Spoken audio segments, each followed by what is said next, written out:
Yoga has been proven to relieve stress by using exercises that unify the mind, body, and spirit. If you are new to yoga, these 7 tips will start you on the road to a more centered life. 1. Talk to your doctor and explain what type of yoga poses you intend to practice. Show your doctor pictures of the poses for illustration.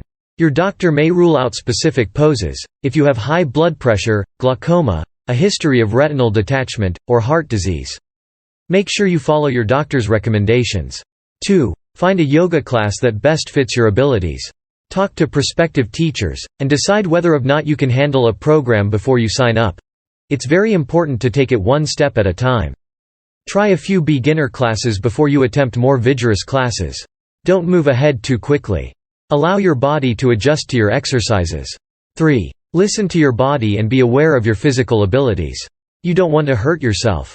Make sure the instructor understands your level of experience and any limitations you may have. Don't allow anyone to push you ahead too quickly. Remember, this is supposed to be fun and relaxing. 4. If you can't find a class that meets your needs, you can always practice yoga at home. There are many books, programs, and tapes available to help you get started.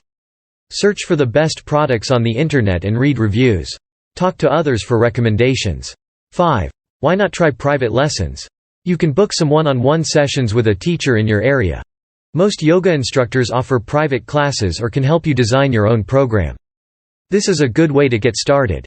You can always take group lessons or practice at home after you've had private lessons and learned the basics. 6. Find a yoga buddy. It's nice to practice with someone and it will help reduce injuries. It's also a great way to keep up your enthusiasm and interest. 7. Eat lightly before practice. Wait at least 2 hours after meals before yoga class or practice. An empty stomach is best, but don't let yourself get too hungry to think. You won't be able to focus on the poses or enjoy yourself during the relaxation or meditation exercises. Now it's time to grab your mat and a towel and get the most out of your yoga exercises.